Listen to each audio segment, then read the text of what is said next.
Et salut tout le monde, j'espère que vous allez bien. Moi ça va nickel. Aujourd'hui on se retrouve pour la vidéo de fermeture du carnassier.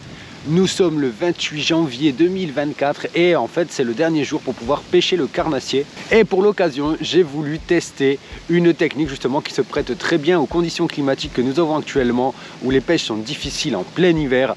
Je vous en dis pas plus, je vous envoie le générique, on se retrouve juste après.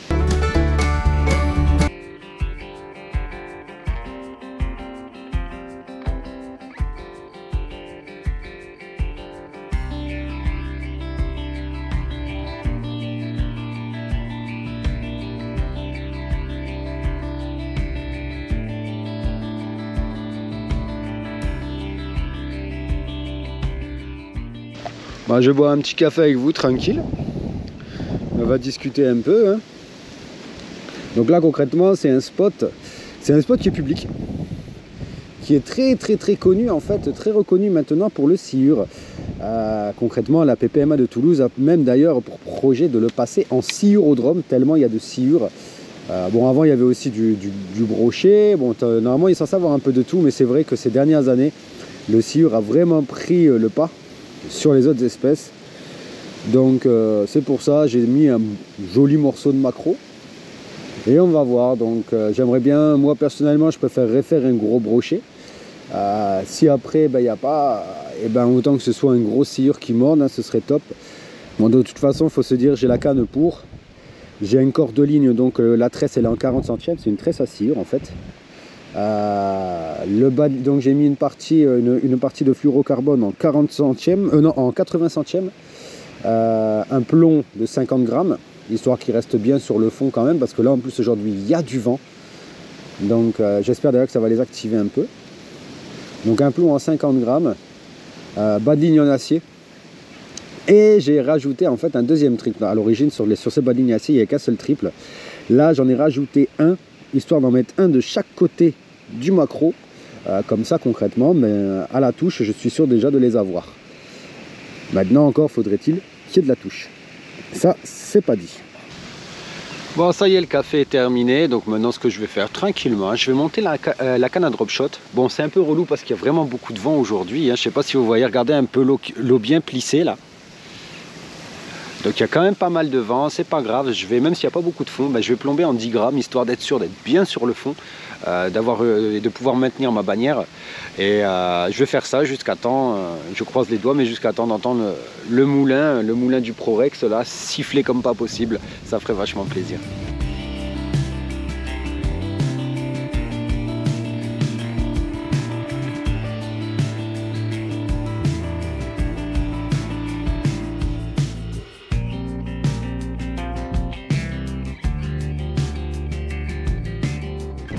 Bon allez, pêchons un peu en drop shot, enfin, si on y arrive avec le vent.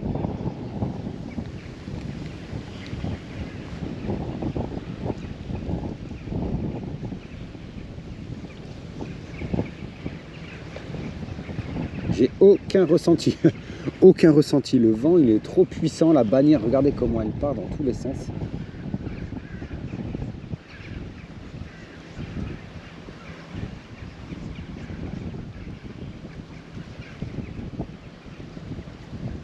Ça va être très compliqué la famille là, très compliqué.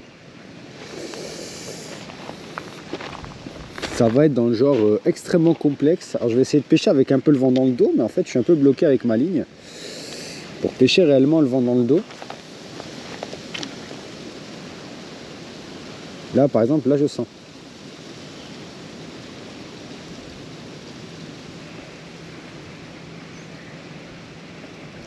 Ouais. Ah là je vous avoue, je sais pas trop comment je vais faire. Ah ouais, là je suis un peu coincé.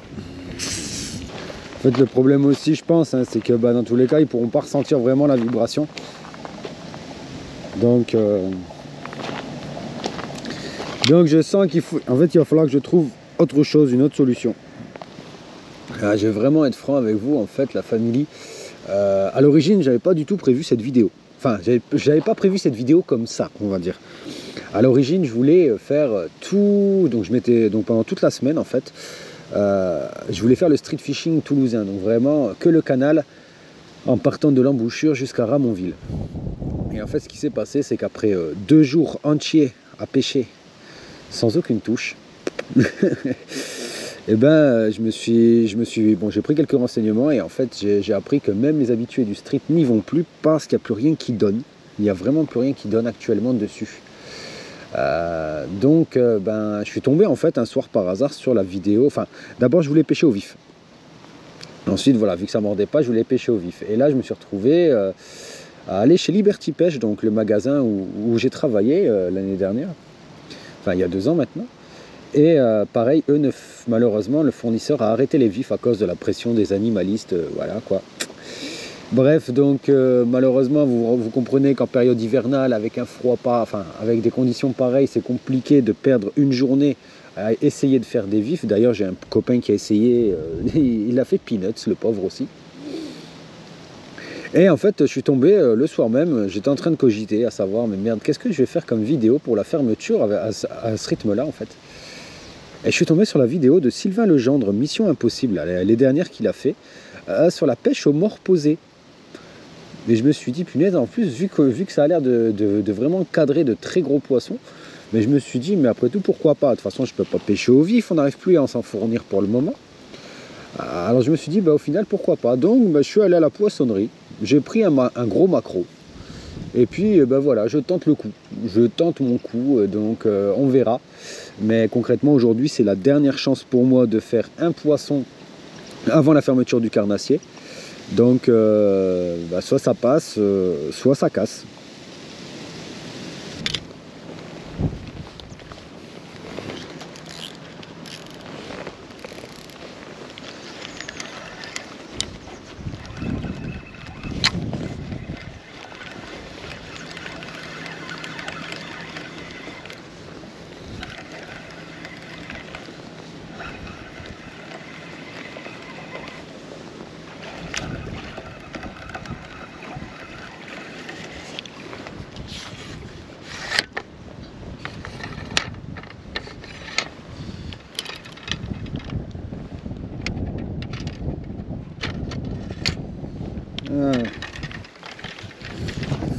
Hop là.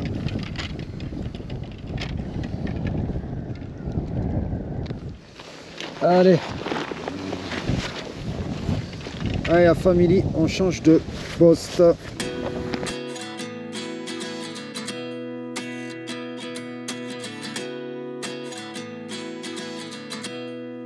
J'ai vu qu'il y a pas mal de cormorans qui plongeaient dans le secteur.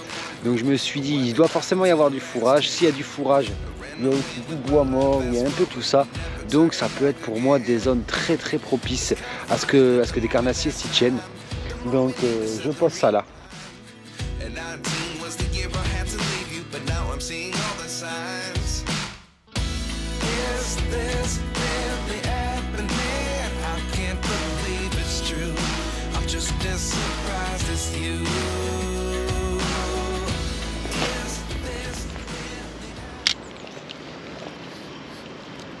Après, honnêtement, je pense que la clé de la réussite de cette technique-là, hein, du mort posé, c'est vraiment de trouver l'endroit, donc de savoir l'endroit précis où en fait les carnassiers se tiennent à ce moment, à l'instant T, quoi. Donc je pense que c'est dans ces moments-là où on est content d'avoir par exemple un dipper, tout ça, pour pouvoir sonder un petit peu avant et pas lancer un peu dans le vide. Parce que là, franchement, je lance sur des zones qui paraissent vraiment, vraiment prometteuses. Hein. Et après, il n'y a rien qui me dit qu'exactement ils sont bien là.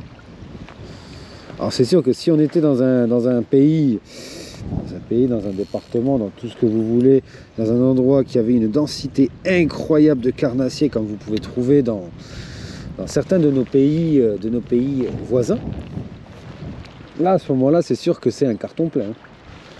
Mais voilà quoi, il faut malheureusement, sans savoir, on fait un petit bonheur la chance. On tente, on teste, on lance à gauche, à droite, on laisse poser, puis on attend impatiemment en croisant les doigts pour qu'à un moment, il y ait un carnassier qui passe dans le secteur et qui chope.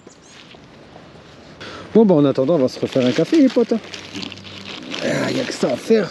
Il n'y a que ça à faire, la famille. Boire le café, vaper.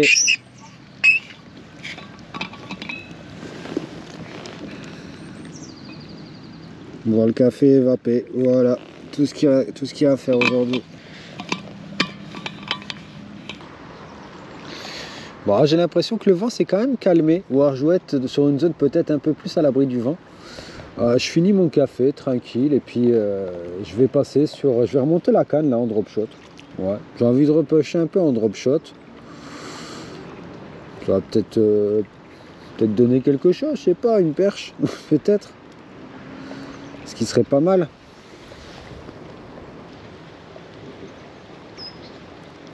Ah, c'est moi, je crois que j'ai une hallucination visuelle.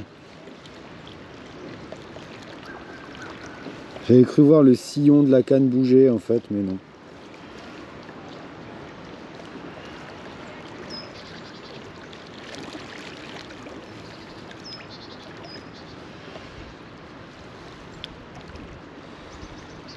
Si. Si. Là, j'ai pas halluciné. J'ai le sillon qui a bougé. Allez, prends.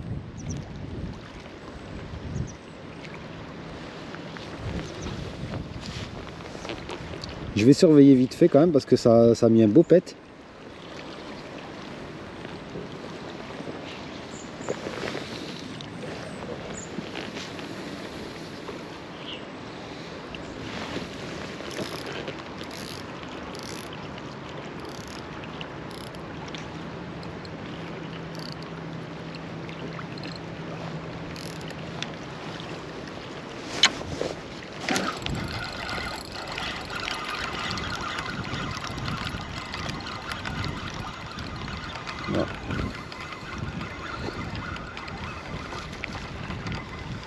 Non, il n'y a rien au bout. Est-ce que ça a été mangé ne serait-ce qu'un peu? Même pas.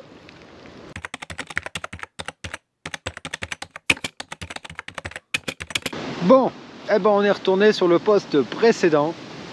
Bon, les cormorans ils se sont barrés, je sais pas où ils sont, de toute façon à chaque fois que j'arrive ils se cassent. Hein. J'ai retendu la ligne mais je l'ai décalé quand même de 10-20 mètres par rapport à là où je l'avais mis tout à l'heure où j'avais des micro-touches de sillon là. Donc j'ai décalé de 10-20 mètres et puis ben, là c'est bien, je suis abrité du vent, donc déjà c'est une bonne nouvelle, c'est plus agréable. Et ben maintenant de toute façon j'ai décidé, je vais rester là jusqu'à la fin. Donc dans les faits il me reste 1 heure et quart de pêche dans ces eaux là.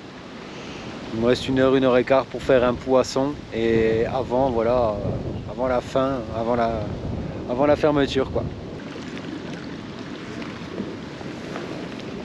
Dernier petit café la famille. On reste là jusqu'à la fin. Et comme on dit, advienne que pourra.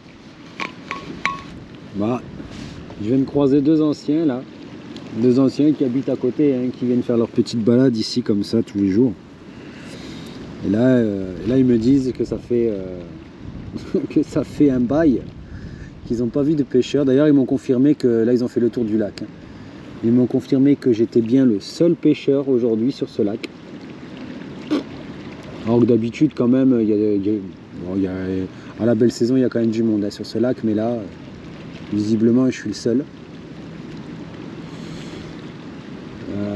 Visiblement le canal qu'il y a derrière, en fait vous voyez pas, mais là derrière, pour ceux qui connaissent, bon, ceux qui connaissent le lac le savent, hein, mais ceux qui ne le connaissent pas, derrière donc la berge opposée, on a le canal latéral de la Garonne. Et là ils m'ont dit c'est pareil, ça fait des semaines qu'ils n'ont pas vu les pêcheurs là-bas. C'est vraiment général, hein, c'est quand même symptomatique d'une chose quand on voit plus de pêcheurs sur des spots, qu'on voit plus de pêcheurs au bord de l'eau tout court. Hein. C'est qu'en fait ça fait un bail que ça mord plus. Mais bon, on voit aussi la pêche, c'est pas forcément, bon forcément, la pêche c'est prendre des poissons, je suis parfaitement d'accord, on est tous d'accord là-dessus. Mais la pêche c'est pas que ça, c'est aussi, voilà, regardez, là je suis au bord, enfin là je prends l'air, au final, je m'aère un peu l'esprit. Ça permet d'oublier un petit moment aussi les problèmes du quotidien, tout ça, hein, tout ce qui tracasse un peu dans la vie. Et puis voilà, c'est en communion avec la nature. Bon, pas forcément sur ce spot-là, mais en général, voilà, on est au bord de l'eau. C'est agréable. Là, il y a du vent, on entend le cliquetis, ça fait des vagues, on entend le cliquetis, c'est reposant. Après, c'est vrai qu'on aime tous faire du poisson, mais bon, des fois, il faut savoir se contenter de peu. Et se dire qu'on a déjà de la chance aussi, parce que c'est pas, voilà, on ne peut pas forcément tous aller à la pêche. Donc, il faut savoir profiter de ce genre de moments. Et le poisson, c'est sûr, c'est bonus. Et s'il est encore gros, et s'il est gros, là, c'est le summum.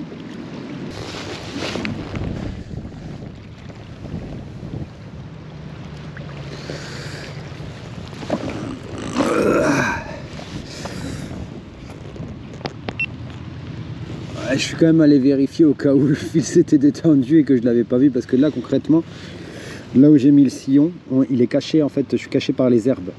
Donc autant je peux voir un départ franc, autant le retour je ne le verrai pas. Donc c'est pour ça que là je me suis levé quand même pour vérifier, hein, on ne sait jamais. Mais non.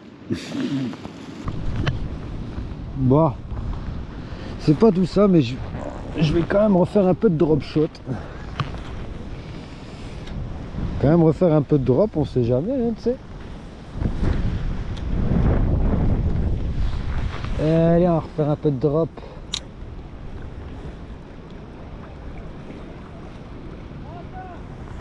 Ah bah en même temps, j'en profitais pour vous présenter aussi une de mes nouvelles cannes. Donc c'est la Wixom 9 de chez Caperlan, en puissance 10-30 grammes. Donc c'est la... concrètement je l'ai eu en fait, on me l'a offert, c'est mes parents et Coco qui me l'ont offert pour Noël. Et celle-là en fait me servira beaucoup pour pêcher en texan weightless. Je l'ai pris vraiment pour ça, hein. Et ensuite, je me suis pris aussi un petit moulinet RD LT 2500 de chez Dewa, qui était donc tout ça vient de chez Decathlon. Ting ting ting ting ting ting. Donc voilà. Et ça en fait, ça va donc me servir principalement donc pour pêcher le bass en texan weightless. Donc Senko, Fatica, tout ça. Et accessoirement aussi pour les concours.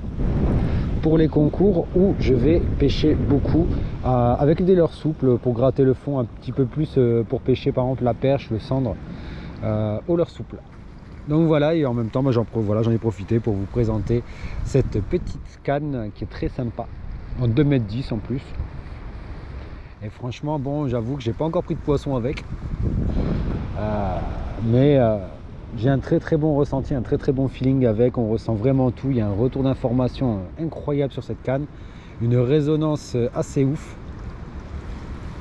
Donc voilà, je suis pressé d'être en plein milieu de la saison 2024 là pour l'essayer. Déjà rien qu'au pré-spawn. Pendant le pré-spawn, je vais beaucoup pêcher avec là au tube.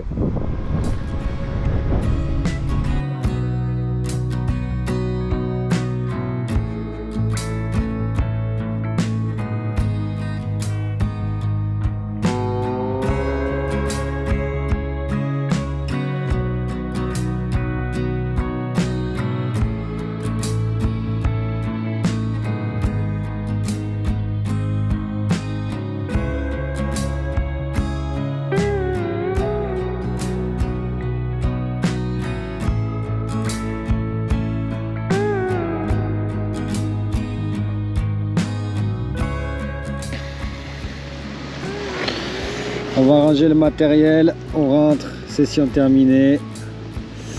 On termine la saison par un capot et c'est comme ça. Et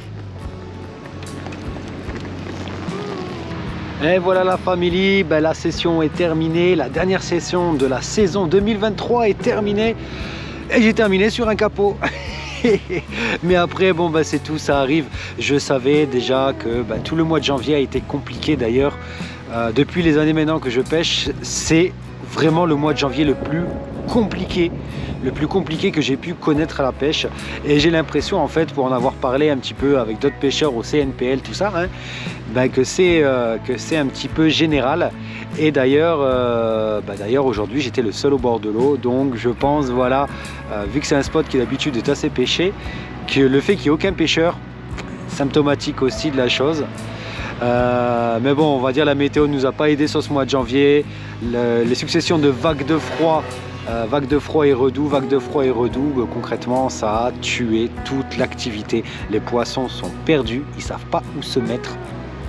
Voilà quoi. Donc aujourd'hui j'ai essayé, je voulais impérativement essayer cette technique du mort manié, enfin du mort posé. Concrètement, il faut savoir que voilà, moi quand j'ai commencé la pêche du carnassier, j'ai tout de suite commencé au leurre. Donc j'ai jamais, on va dire, comme tout le monde, commencé par le vif quand j'étais gamin, tout ça et tout. J'ai de suite commencé au leurre. Donc c'était quelque chose que je voulais essayer. Et je vais vous dire en fait que quand j'ai vu la vidéo de Sylvain Legendre, Mission Impossible, où il pêche vraiment des poissons, des brochets énormes au mort posé, et ben je me suis dit, allez, tu sais quoi, de toute façon, le mois de janvier, il est catastrophique au leurre. Au leurre, on touchait rien. J'ai dit, ben, pourquoi pas au final essayer le mort posé. Et vous inquiétez pas, j'ai pas dit mon dernier mot, parce que là, d'accord, la saison, elle est terminée. Mais pendant la saison 2024, vous pouvez être sûr et certain, je vais retenter le coup. Je vais repêcher au mort posé, peut-être avec un matériel quand même plus adéquat, parce que là, c'était quand même du bricolage de ce que j'ai pu trouver au fin fond de mes boîtes. Donc, on va voir. Et j'ai aussi pêché en drop shot, mais bon, le drop shot, vous avez vu le vent qu'il y avait. On avait des bourrasques à plus de 70 km/h de vent. Le drop shot, c'était vraiment impossible. J'ai essayé, j'ai fait ce que j'ai pu. Mais ça n'a rien donné non plus.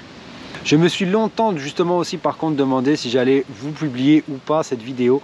Et en fait, je trouve ça honnête de ma part. Je trouve ça honnête en fait de vous la montrer. Parce que y en a beaucoup, hein, même souvent qui m'envoient des messages privés. Ils pensent en fait voilà, que parce qu'on est youtubeur, on ne fait jamais de capot. On fait toujours du poisson, plein de poissons, des gros poissons. Et non. Et non. Et même, je vais même vous dire une chose, même ceux qui sont guides de pêche font encore des capots. Ça arrive vraiment à tout le monde. Il ne faut jamais oublier qu'on joue avec la nature. Et que la nature, quoi qu'il arrive, elle aura toujours le dernier mot. Donc il y a des jours ça prend, il y a des jours ça prend pas. Là aujourd'hui c'était un jour sans, on va dire ce mois-ci c'était un mois sans concrètement dans la globalité.